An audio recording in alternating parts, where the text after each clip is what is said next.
Let's now turn to the Spanish conquistadores, who traveled across the Atlantic Ocean risking their lives for the Spanish crown. Though Spain was bankrupt for all practical purposes, it funded what was considered at the time a thoroughly impractical expedition into the unknown reaches of the Western Atlantic in search of a new path to the Indies, as Eastern Asia was known, where a profitable spice market awaited. The precarious expedition was undertaken with the hope that Spain could somehow establish a new trade route between Asia and Europe that would help improve its desperate economic fortunes. But instead of Asia, Columbus's expedition happened upon the Americas, which marked the start of a period of rapid imperial expansion that by 1540 saw the powerful Aztec and Incan empires succumb to the Spanish. As mentioned earlier, the Spanish conquest of Central and South America was carried out by small military parties of no more than 500 men.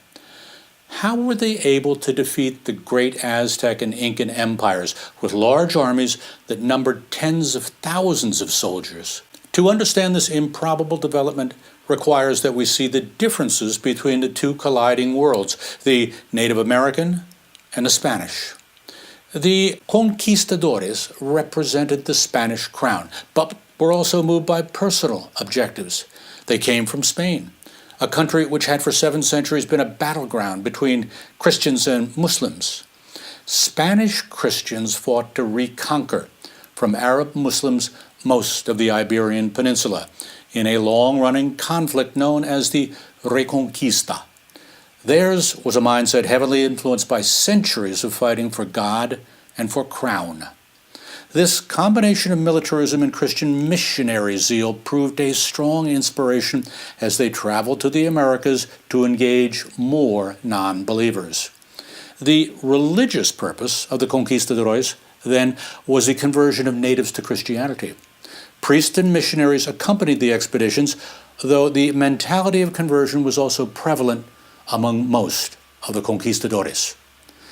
The experiences of the Reconquista and years of fighting Muslims made the conquistadores intolerant of cultural and religious differences, a sentiment that was amplified by the revulsion they felt observing the human sacrifices that both delighted and terrified Native Americans. Most of these men were also mercenaries seeking personal fortune. They were poor and had little to return to in Spain. The stories of gold and the promise of riches drew them toward the allure of the New World and away from the relative safety of the Old. Rumors of El Dorado, the mythical city of untold wealth, filtered home to Spain and drew new recruits by the thousands to the Indies. The Spanish marveled at the riches of the Native American civilizations and were undoubtedly most intrigued by the possibilities of carrying off those treasures, particularly precious metals such as silver and gold. They were not uniformly successful in this pursuit, although the Spanish crown was immeasurably enriched. In our next segment, we'll finish our examination of the Spanish conquest of the Americas. Until then, best wishes.